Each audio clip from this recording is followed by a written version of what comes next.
गोपाल नाम का एक दूध वाला जो शिवपुर गांव में रहता था। सुबह के 4 बजे जागना, अपनी गाय को साफ करना, दूध दुहना, फिर हर घर घर जाकर दूध पहुंचाना, यही उसकी दिनचर्या थी। रुपए भले ही कम मिलते थे, मगर पूरे गांव में उसकी नाम बहुत ऊंची थी, क्योंकि वह बेहद ईमानदार इंसान था। उसके संग उसकी घरवाली शुद्धा भी रहती थी। एक दिन गांव वालों ने गोपाल और शुद्धा को पंचायत में आमंत्रित किया। सबके सामने मुखिया जी ने गोपाल के गले में फूलों का हार डाला और सम्मानित किया।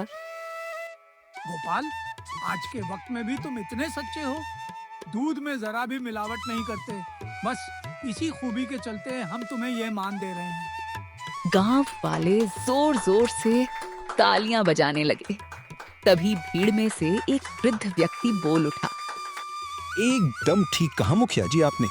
गोपाल जैसा नेक दूध वाला हमने पूरी उम्र में नहीं देखा। उधर अपने लालू दूध वाले को ही देख लो, वो दूध में पानी मिला मिला कर बेचता है। आज उसके पास पक्की हवेली है, मोटर कार भी है, सब कुछ है। मगर मोहन गरीब के पास ऐसा कुछ नहीं, तब भी वो अपनी सच्चाई पर है। दोबारा पूरी पंचायत तालियों की गड़गड़ाहट से गूंज उठी। फिर गोपाल बोला, मुखिया जी, गांव वालों, जो सम्मान आपने एक मामूली दूध वाले को दिया है, ऐसा सम्मान शायद ही कभी किसी दूध वाले को मिला हो। ये तो बस आप सबकी बड़प्पन है। इसके बाद गोपाल अपनी पत्नी शुद्धा के साथ अपनी छोटी सी झोपड़ी में लौट आया। शुद्धा, आज मेरा मन बहुत प्रसन्न है। इतना बड़ा मान किसी दूध वाले को पाते मैंने पहले कभी नहीं सुना। चलो झटपट भोजन बना दो, मुझे पशुओं का चारा काटने जाना है। तुम हो एकदम मूर्ख। ये सब गांव वाले एक होकर तुम्हें उल्लू बना रहे हैं और कुछ नहीं। उनकी सोच होगी कि तुम्हारी खूब प्रशंसा कर दो ताकि तुम कम दाम में एकदम शुद्ध दूध गांव वालों को पहुंचाते रहो। शुद्धा, ये तुम कैसी बातें कर रही हो? गांव वाले मेरी तारीफ करें या ना करें, मैं तो बिना मिलावट का दूध ही बेचूंगा। मेरे बुजुर्ग, मेरे पुरखे सब सच्चे थे, इसलिए मैं अपनी ईमानदारी कभी नहीं छोड़ सकता। चलो भोजन पकाओ। तो ऐसा करते हैं, जो फूल माला आपको मुखिया जी ने पहनाई थी उसी की तरकारी बना लेते हैं, क्योंकि घर में तो अनाज पानी कुछ बचा नहीं है। घर में राशन का दाना नहीं है और तुमको अपनी ईमानदारी की पड़ी है। अरे जरा सा पानी मिला दोगे तो कमाई दोगुना नहीं हो जाएगी? कब तक इस खस्ता हाल झोपड़ी में दिन काटेंगे? शुद्धा, तुम हर रोज मुझे ताना मत दिया करो। ये लो पैसे, आज ही मुझे कुछ लोगों ने दूध के पैसे दिए हैं। जाओ जाकर राशन ले आओ, तब तक मैं घास काट लाता हूँ। पैसे देकर गोपाल वहां से चला गया। इधर शुद्धा घर में ताला लगाकर बाहर राशन लेने के लिए निकल गई। तभी रास्ते में उसे 2 औरतें मिली जिन्होंने बहुत जेवर पहन रखे थे। ये देखो, ईमानदार दूध वाले की घरवाली जा रही है, लेकिन बेचारी गरीब है। इसके पास तो लोहे के भी गहने नहीं होंगे। तुम लोगों को अपने जेवरों पर बहुत घमंड है ना? मैं भी कोई कम नहीं हूँ। मैं अपने लिए गहने ही खरीदने जा रही हूँ। इतना बोलकर शुद्धा सीधी किसी जेवर की दुकान पर चली गई। काका, मेरे पास बस इतने ही पैसे हैं। इतने पैसों में मुझे जेवर दे दो, गले का हार, कान के झुमके, यह सब कुछ। अरे बहन जी, इतने पैसों में गले का हार और झुमके कहाँ से आ जाएंगे? यानी इतने पैसों में गले का हार और सोने के झुमके नहीं मिल पाएंगे? बहन जी, मिल तो जाएंगे, पर वो सोने के नहीं होंगे, लेकिन दिखने में बिल्कुल सोने जैसे ही लगेंगे। मैं ऊपर से सोने का पानी चढ़ा दूंगा। हाँ, तो ऐसा ही कर दो काका। मुझे आज किसी भी हालत में गहने चाहिए। उन पैसों से शुद्धा नकली गहने लेकर घर आ गई। थोड़ी देर बाद जब घास लेकर गोपाल घर आया तो बोला, अरे राधा, अभी तक भोजन नहीं पका क्या? राशन ले आई हो ना? अरे राशन छोड़ो, ये देखो, मैं उन पैसों से जेवर लेकर आई हूँ। गांव की औरतें अपने आप को बहुत अमीर समझती हैं। जब देखो तब मुझे ताने मारती रहती हैं, पर अब मैं भी उन्हें चढ़ाऊंगी। तुम मेरे महीने भर की कमाई से गहने लेकर चली आई, और इतने कम पैसों में सोने के जीवर कैसे मिल गए तुम्हें? अरे ये सोने के नहीं है, बल्कि सोने के जैसे दिखने वाले गहने हैं। किसी को कौन सा पता चल जाएगा कि ये सोने के गहने हैं या नकली? हर महीने सारा पैसा खाने पीने में ही खर्च हो जाता है। मैं अपने लिए कुछ ले ही नहीं पाती हूँ। शुदा, लोगों की देखा देखी नहीं करनी चाहिए। मैं मेहनत कर रहा हूं ना। ऊपर वाले ने चाहा तो एक दिन हमारे पास भी सब कुछ होगा। मैं भी तुम्हें हर खुशी देना चाहता हूं, पर सच्चाई के रास्ते। शाम हो गई है। मैं जा रही हूँ उन औरतों को ये गहने पहनकर दिखाने। तब तक आप राशन पानी का इंतजाम कर लीजिए कहीं ना कहीं से। शुदा वो गहने पहनकर गांव में घूमने लगी। थोड़ी देर बाद वही औरतें उसे मिल गईं। ये देखो, तुम दोनों को अपने गहनों पर बहुत घमंड था ना। ले आई मैं भी अपने लिए सोने के गहने। बताओ कैसे लग रहे हैं? लग तो बढ़िया रही हैं शुदा, लेकिन ये गहने खरीदना तो बच्चों का खेल है। मेरे पति तो आज बहुत महंगी गाड़ी लाने वाले हैं, वो तुम जैसी गरीब औरत कभी नहीं ले सकती। शुदा मुंह बनाकर घर वापस आ गई। थोड़ी देर बाद गोपाल बेचारा उधार राशन लेकर आया। ये तो अच्छा है, मैं किसी की दुकान पर उधार नहीं करता, इसीलिए मुझे आज पहली बार उधार मिल गया। लेकिन दोबारा पैसा खर्च करने से पहले एक बार मुझसे पूछ लेना। अब जाओ, जल्दी से भोजन बना दो। हाँ ठीक है, भूख तो मुझे भी लगी है। मैं अभी जाकर खाना बनाती हूँ। शुदा रसोई में जाकर भोजन बनाने लगी। तभी उसने खिड़की से देखा कि उसी औरत का पति एक महंगी कार लेकर घर आ गया। शुदा मन ही मन सोचने लगी, हमें छोड़कर पूरे गांव की किस्मत कितनी अच्छी है। सब अच्छे कपड़े पहनते हैं, असली गहने पहनते हैं। आज इस मालती का पति देखो, कार लेकर आ गया, और हमारे पास बस वही पुराने जमाने की साइकिल है जिस पर ओ सुबह सुबह दूध बेचने जाते हैं। पता नहीं मेरी जिंदगी कब बदलेगी। ऐसे ही इनकी ईमानदारी चलती रही तो मैं पूरी जिंदगी गरीब ही रहूंगी। थोड़ी देर में खाना बन गया और दोनों पति पत्नी एक साथ बैठकर खाने लगे। पूरी जिंदगी तुम अपनी गाय के पीछे ही लगे रहोगे क्या? ना हमारे पास पक्का घर है, ना गाड़ी, ना असली जेवर। फिर तुम वही बात लेकर बैठ गई शुदा। ईमानदारी से बड़ी दौलत कोई नहीं होती, और थोड़ा सब्र रखो। ईमानदारी में देर भले ही है, लेकिन अंधेर नहीं। शुदा मन ही मन सोचने लगी, इनसे कुछ भी कहना बेकार है। लगता है अमीर बनने के लिए मुझे ही कोई चाल चलनी पड़ेगी। खाना पीना खाकर दोनों सो गए। अगले दिन जैसे ही गोपाल गांव वालों को दूध देने गया, वैसे ही शुदा मन ही मन सोचने लगी, अब मैं उस लालू दूध वाले से जाकर मिलती हूँ। देखती हूँ दूध बेचकर ही वो इतना धनवान कैसे बन गया।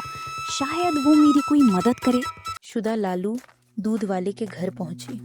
उसका आलीशान पक्का मकान देखकर राधा मन ही मन सोचने लगी, क्या बात है, एक दूध वाला भी इतना अमीर हो सकता है। ये तो मैंने कभी सोचा भी नहीं था। कितना शानदार घर है इसका। शुदा लालू के घर के अंदर चली गई। वहां पर उसके बहुत सारे नौकर चाकर लगे थे जो दूध के डिब्बे वहां से ले जा रहे थे। अरे भाभी जी, आप यहाँ? लालू भैया, एक मेरे पति हैं और एक आप हैं। दोनों का कारोबार एक ही है, पर आप इतने अमीर हो गए और हम लोग अभी भी टूटी फूटी झोपड़ी में रहते हैं। शुदा भाभी, तुम्हारा पति बहुत सीधा है। आजकल इतनी ईमानदारी से पेट नहीं भरता। उससे बोलो आधा दूध और आधा पानी बेचे, जिससे कमाई दुगनी हो जाएगी। अरे मैं उनसे कितनी बार कह चुकी हूँ, पर वो मेरी बात मानते ही नहीं। तभी लालू मन ही मन सोचने लगा, इस गांव के लोग सिर्फ गोपाल का ही दूध खरीदते हैं। मुझे अपना दूध दूसरे गांव में बेचना पड़ता है। इसका कारण ये है कि गोपाल का दूध बहुत ही ज्यादा शुद्ध होता है। पता नहीं अपनी गायों को क्या खिलाता है। अगर मुझे गोपाल का दूध मिल जाए तो मेरा धंधा और आगे बढ़ सकता है। अरे क्या सोचने लगे लालू भैया, मुझे भी कोई तरीका बताओ। भाभी, मेरे पास आपके लिए एक तरीका है। गोपाल भाई तो दूध में पानी मिलाएंगे नहीं, तो ऐसा कीजिए, एक बाल्टी शुद्ध दूध आप चुपके से मुझे बेच दिया कीजिए। मैं आपको थोड़ा सा ज्यादा पैसा दूंगा, और बाकी एक बाल्टी दूध में ढेर सारा पानी मिलाकर उसे 3 बाल्टी दूध बना लिया कीजिए। और इस बारे में गोपाल को पता भी ना चलने देना। फिर देखना आपकी कमाई कई गुना बढ़ जाएगी। तो ठीक है, कल से 1 बाल्टी शुद्ध दूध मैं आपको दूंगी। शुदा घर वापस आ गई। अगली सुबह हर रोज की तरह गोपाल फिर से सुबह 4 बजे उठा। गाय को नहलाने लगा, उन्हें चारा खिलाया। पर जब दूध निकालने की बारी आई, वैसे ही वहां पर शुदा आ गई। आप रोज रोज सुबह जल्दी उठ जाते हो, मैं सोती रहती हूँ। ये मुझे अच्छा नहीं लगता। आप जाकर नहा लीजिए, तब तक मैं दूध निकाल देती हूँ। क्या बात है शुदा, आज सूरज कौन सी दिशा से निकला है? मुझे शर्मिंदा मत कीजिए, आज के बाद मैं ही दूध निकालूंगी। चलो, ये जानकर मुझे बड़ी खुशी हुई कि अब तुम भी मेरी मदद किया करोगी। ठीक है, दोनों बाल्टियां रखी हैं, तुम दूध निकालो, मैं जाकर तब तक नहा लेता हूँ। इतना बोलकर गोपाल वहां से चला गया। इधर शुदा ने दोनों गायों का दूध निकाला। एक गाय एक बाल्टी दूध देती थी, तो इस तरह 2 बाल्टी दूध हो गया। तभी शुदा ने सोचा, ऐसा करती हूँ, एक बाल्टी दूध लालू भैया के लिए छुपा कर रख देती हूँ। इसका पैसा मैं खुद रख लिया करूंगी और बाकी बची एक बाल्टी दूध में 2 बाल्टी पानी मिला देती हूँ, जिससे दूध 3 बाल्टी हो जाएगा। शुदा ने एक बाल्टी दूध अपने घर के पीछे कहीं छुपा दिया और अंदर से 2 खाली बाल्टी लेकर आई। पानी भी लेकर आई, तो अब उसने पानी मिलाकर एक बाल्टी बचे हुए दूध को 3 बाल्टी बना दिया। जब नहा धोकर गोपाल बाहर आया, तो यह देखकर दंग रह गया। अरे शुदा, ये तो कमाल हो गया। अभी तक तो हमारी गाय सिर्फ एक बाल्टी ही दूध देती थी, आज इन दोनों ने मिलकर 3 बाल्टी दूध कैसे दे दिया? अब शुदा को कुछ समझ नहीं आ रहा था। वो घबरा गई। थोड़ी देर तक उसने कुछ सोचा, फिर जवाब दिया, अरे वो कहते हैं ना कि औरत घर की लक्ष्मी होती है, इसीलिए शायद इन दोनों गायों ने मिलकर आज 3 बाल्टी दूध दे दिया। क्या बात है शुदा, मैं तो तुम्हें लालची समझता था, पर तुम्हारे हाथों में तो जादू है। आज के बाद हर रोज तुम ही दूध निकालना। अब मैं जा रहा हूँ गांव में दूध बांटने। 3 बाल्टी दूध देखकर गोपाल बहुत खुश हो गया। खुशी खुशी उसने तीनों बाल्टियों का दूध वाले डिब्बे में डाला और वहां से चला गया। उसके जाते ही शुदा घर के पीछे रखी हुई शुद्ध दूध की वह बाल्टी लेकर बाहर आई और सोचने लगी, अब मैं जा रही हूँ ये दूध लालू भाई को बेचने, जिसका पैसा मुझे ही मिलेगा। इन पैसों के बारे में मैं गोपाल को बताऊंगी ही नहीं। शुदा वो 1 बाल्टी दूध लेकर एक बार फिर से लालू के घर पहुंच गई। लालू उसे पैसे देते हुए बोला, भाभी, ये लीजिए पैसे। जिस दाम में गोपाल भाई गांव वालों को दूध बेचते हैं, उससे ज्यादा ही पैसे मैं आपको दे रहा हूँ, क्योंकि इस 1 बाल्टी दूध से मैं कम 3 बाल्टी दूध बनाऊंगा। क्या बात है लालू भाई, आपका बहुत बहुत धन्यवाद। अब मैं भी पैसे बचा पाऊंगी। कल फिर से आपके पास दूध लेकर आऊंगी। उस बाल्टी का दूध लालू ने अपने बर्तन में पलट लिया और वह खाली बाल्टी राधा को दे दी। पैसे और खाली बाल्टी लेकर शुदा अपने घर की तरफ आने लगी।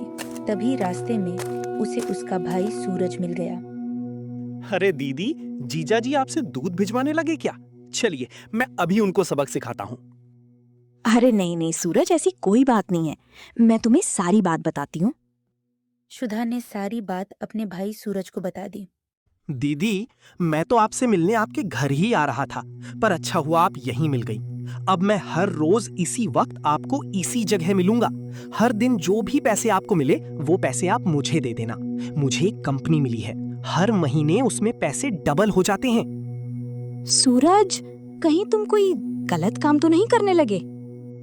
अरे नहीं दीदी, बस ये समझ लीजिए कि एक तरीके से इन्वेस्टमेंट करूंगा मैं हर रोज। जब कंपनी को फायदा होगा तो उसका कुछ हिस्सा मुझे भी मिल जाएगा।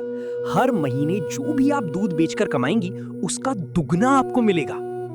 क्या बात है सूरज, लगता है भगवान ने अचानक मेरी सुन ली। अब देखना, कुछ ही दिनों में मैं भी धनवान हो जाऊंगी। तब बताऊंगी इन गांव की औरतों को। ये लो पैसे, कल इसी वक्त इसी जगह मिल जाना। सूरज पैसे लेकर वहां से वापस चला गया। इधर शुदा जल्दी से आई। वो बाल्टी धोई और घर के अंदर रख दी। काफी देर हो गई, लेकिन गोपाल घर नहीं लौटा। अब शुदा मन ही मन सोचने लगी, इतनी देर हो गई, अभी तक गोपाल घर नहीं आए। कहीं गांव वालों को पता तो नहीं चल गया कि गोपाल अब मिलावट वाला दूध बेचने लगे हैं। शुदा यह सब सोच ही रही थी कि इतने में गोपाल खुशी खुशी घर वापस आ गया। राधा, आज तो कमाल हो गया। जो दूध बच गया था वो मैंने चौराहे पर मौजूद एक होटल वाले को बेच दिया। अब 1 बाल्टी दूध वो हर रोज मुझसे लिया करेगा। अच्छा, तो आप चौराहे पर चले गए थे, इसी वजह से आपको देर हो गई। हाँ शुधा, इसी वजह से मुझे देर हो गई। मैंने तुम्हें कभी कुछ गलत कहा हो तो मुझे माफ कर देना। तुम तो सच में इस घर की लक्ष्मी निकली। अब हर रोज तुम ही दूध निकालना। उस दिन के बाद हर रोज शुदा दूध में पानी मिलाती थी और 1 बाल्टी बचा हुआ शुद्ध दूध लालू को बेचकर सारे पैसे अपने भाई को दे देती थी। धीरे धीरे कई महीने बीत गए। फिर एक रोज जब गोपाल गांव की एक बूढ़ी अम्मा को दूध देने गया, तब उन्होंने कहा, गोपाल बेटा, हम तुम पर आंख बंद करके भरोसा करते थे, इसलिए कभी ध्यान नहीं दिया। पर अब तुम्हारे दूध में वो बात नहीं रही जो पहले हुआ करती थी। क्या तुम दूध में पानी मिलाने लगे हो? अम्मा की बात सुनकर गोपाल चौंक गया। अरे नहीं अम्मा, ये आप कैसी बातें कर रही हैं? मेरे माँ बाप ने मुझे सिर्फ ईमानदारी सिखाई है। मैंने आज तक कभी 1 बूंद भी पानी दूध में नहीं मिलाया। धीरे धीरे कुछ गांव वाले भी वहां इकट्ठा हो गए। तभी हीरालाल बोला, देखो गोपाल, मुझे पता है तुम बहुत गरीब हो। तुम्हारा टूटा फूटा घर है, इसलिए गरीबी की वजह से तुम अपना परिवार भी आगे नहीं बढ़ा रहे हो। लेकिन दूध में इतना ज्यादा पानी मिलाने की क्या जरूरत है? तुम्हारा दूध पहले से बहुत ज्यादा पतला आने लगा है। कम से कम झूठ तो मत बोलो। यह सब सुनकर गोपाल के पैरों तले जमीन खिसक गई। अरे नहीं गांव वालों, मैंने आज तक 1 बूंद भी पानी दूध में नहीं मिलाया। जब गोपाल नहीं माना, तब अम्मा ने उसी का 1 गिलास दूध गोपाल को पीने के लिए दिया। ये लो, ये दूध तुम खुद ही पीकर देखो। जब गोपाल ने वो दूध पिया तो उसके पैरों तले जमीन खिसक गई। वो मन ही मन सोचने लगा, ये कैसे हो सकता है? कहीं शुदा तो कुछ गड़बड़ नहीं कर रही। मुझे पता लगाना होगा, क्योंकि मैं अगर उससे पूछूंगा तो वो बताएगी नहीं। उसके बाद गोपाल गांव वालों को समझाने के बाद वहां से चला जाता है। शुदा, तुम दूध निकालो। आज मैं नदी में नहाने जाऊंगा। हो सकता है आने में थोड़ी देर हो जाए। हाँ, कोई बात नहीं, आप आराम से नदी में नहा कर आइए। वहाँ का पानी इस वक्त बहुत ठंडा है। मोहन वहां से चला गया और अपने घर के पीछे कहीं छुप गया। दीवार के पीछे से वह छुपकर शुदा पर ही नजर रखे हुए था। शुदा ने 2 बाल्टी दूध निकाला, 1 बाल्टी दूध छुपा दिया।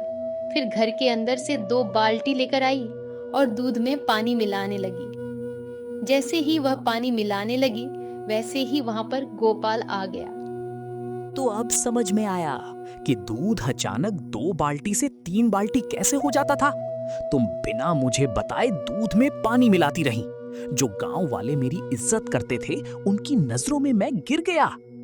अब शुदा अंदर ही अंदर घबराने लगी, लेकिन हिम्मत करके बोली, हाँ, मैं दूध में पानी मिलाती हूँ, हर कोई मिलाता है। हम कोई नया काम तो नहीं कर रहे।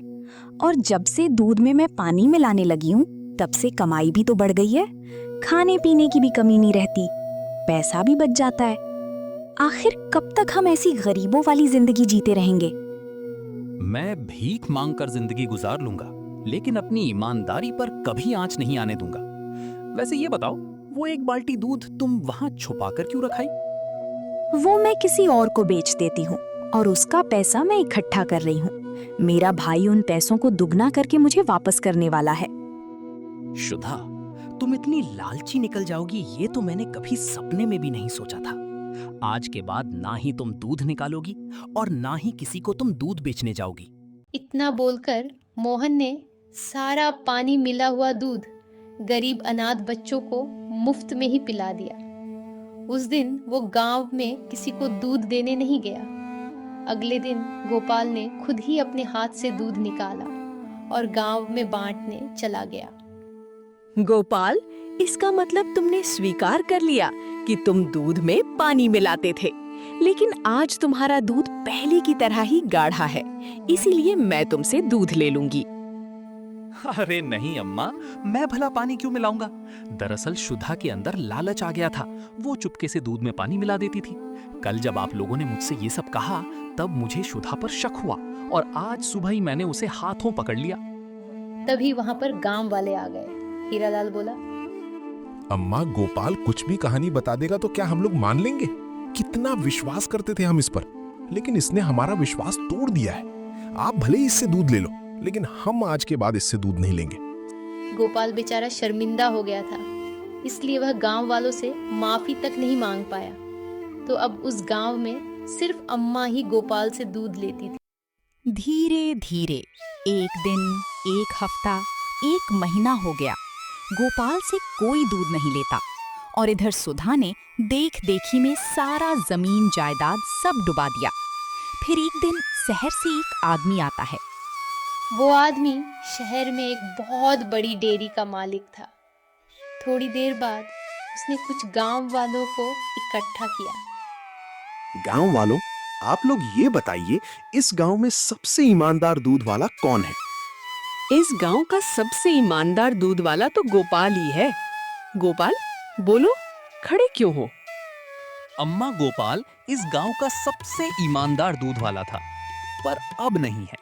साहब, गोपाल इस गांव का सबसे ईमानदार दूध वाला था, है और हमेशा रहेगा।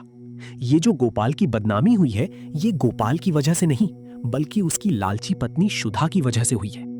गोपाल, मुझे तुम पर पूरा भरोसा है। मैं तुम पर थोड़ा इन्वेस्ट करके तुम्हें कुछ गायें दिलवा देता हूं, लेकिन अगर कभी तुम्हारी कोई शिकायत आई तो मैं सूद समेत सब वापस छीन लूंगा तुमसे।